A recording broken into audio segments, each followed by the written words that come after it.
अहम जानकारी सामने आ रही कि बांग्लादेश में तारिक रहमान की सरकार और इसमें हिंदू नेता को मंत्री पद मिलने जा रहा है। इस बार 2 हिंदुओं ने बांग्लादेश में चुनाव जीता है। इसमें गोहेश्वर चंद्र रॉय हैं, इसके अलावा निताई रॉय चौधरी हैं जिन्होंने चुनाव जीता है। गोहेश्वर चंद्र नई कैबिनेट में शामिल हो सकते हैं। तो 2 हिंदुओं ने चुनाव जीता है बांग्लादेश में इस बार, और ये कहा जा रहा है कि इन्हें मंत्री बनाया जा सकता है। गोपेश्वर चंद्र रॉय हैं और निताई रॉय जिन्होंने चुनाव जीता है। गोपेश्वर के बारे में आपको बता दें, जिया परिवार के करीबी ये माने जाते हैं और अल्पसंख्यक हिंदू समुदाय के सबसे प्रमुख चेहरों में से एक हैं। 1978 से ही बीएनपी से जुड़े हैं गायेश्वर चंद्र रॉय।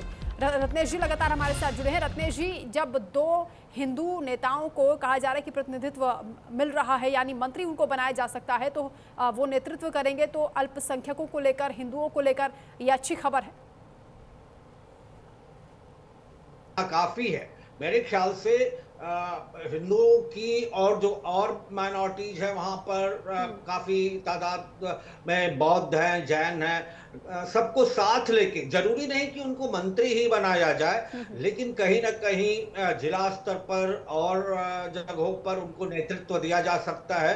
और सरकार में भागीदारी से ज्यादा, मंत्री बनाए जाने से ज्यादा जरूरी है कि जो अत्याचार हिंदुओं पर हुआ है जी, उससे बाहर निकलें और आगे की तरफ देखें कि किस तरह बांग्लादेश, जो 1971 में जिसका उदय हुआ था, और तारिक रहमान ये स्वीकार भी कर चुके हैं कि अगर 1971 ना होता तो बांग्लादेश ना होता, ये भावना लेकर वो चले कि किसने बांग्लादेश का सबसे ज्यादा साथ दिया है। निसंदेह वो भारत रहा है।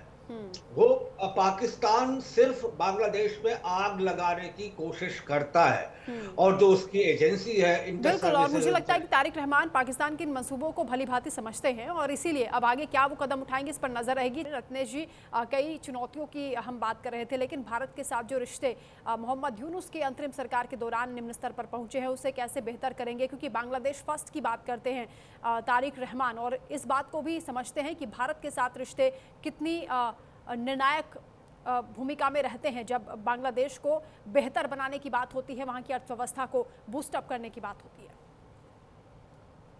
देखिए, जब एक तरफ तारिक रहमान ये स्वीकार करते हैं और इस बात को महसूस करते हैं कि बांग्लादेश का अस्तित्व कैसे आया, तो ये जाहिर सी बात है तारिक रहमान उसमें भारत की भूमिका भी मानते हैं। जो नरसंहार हुआ था 1971 में, और उसके बाद भारतीय सेना ने, भारतीय लीडरशिप ने जिस तरह से बांग्लादेश मुक्ति वाहिनी का सपोर्ट किया था शेख मुजीबुर रहमान की अगुवाई में, वो बात जब वो मानते हैं तो वहीं पर वो ये मानते हैं कि भारत के साथ संबंध अच्छे रहने चाहिए। चुनौतियां सिर्फ पाकिस्तान की तरफ से नहीं है, बल्कि चुनौतियां चीन की तरफ से भी हैं, क्योंकि पिछले कई वर्षों में चीन ने जिस तरह भारत के पड़ोसियों पर अपनी निगाह डाली है, पाकिस्तान के साथ तो चीन काफी सारे प्रोजेक्ट्स में साथ दे रहा है। अफगानिस्तान में चीन का अपना काफी कुछ पेनिट्रेशन रहता है। उसके बाद बांग्लादेश में, भूटान में, नेपाल में, श्रीलंका में, मालदीव में, मॉरिशस में, तो ये चीज बहुत ज्यादा ध्यान भारत को भी रखनी पड़ेगी कि चीन के बढ़ते प्रभाव से बांग्लादेश को कैसे बचाया जाए और भारत अपने रिश्ते कैसे बांग्लादेश के साथ अच्छे रखे। और शायद इसीलिए लोकसभा स्पीकर जैसे एक बड़े पद के रिप्रेजेंटेटिव को इस शपथ समारोह में भेजा जा रहा है। मेरे ख्याल से आप देख रही होंगी कि भारत में इस समय एआई समिट हो रही है, जिसमें प्रधानमंत्री की व्यस्तता है। इमैनुअल मैक्रोन आए हैं, 20 देशों के और राष्ट्राध्यक्ष आ रहे हैं।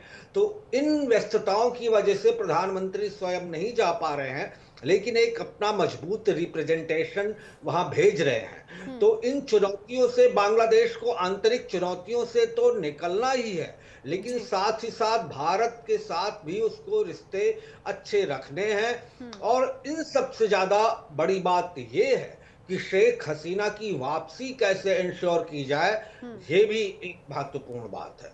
बिल्कुल रत्नेश जी, और इंटरनेशनल स्तर पर भी अगर देखा जाए तो जो बांग्लादेश की छवि धूमिल हुई है, तारिक रहमान के सामने एक बड़ी चुनौती होगी 17 साल के बाद जब वो वापस लौटे हैं। हालांकि उनके पास राजनीति का अनुभव है और एक लेगेसी उनके साथ है खालिदा जिया की। आपको लगता है कि दोनों की विचारधारा में बड़ा अंतर है और किस तरीके से अब तारिक रहमान सरकार चलाएंगे, एक युवा प्रतिनिधित्व के तौर पर उनकी एक छवि बनी है?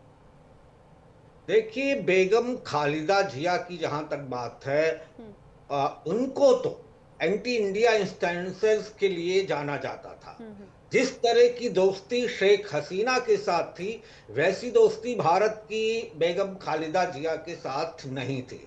लेकिन एक लंबे अरसे तक बेगम खालिदा जिया भी बांग्लादेश की सत्ता के शिखर पर रही और तारिक रहमान जब विदेश गए तो और काफी लंबा अरसा गुजार के 17-18 साल वो बांग्लादेश आए हैं। वो जानते हैं कि एक समावेशी बांग्लादेश ही सबके हित में है और ये स्वीकार कर चुके हैं।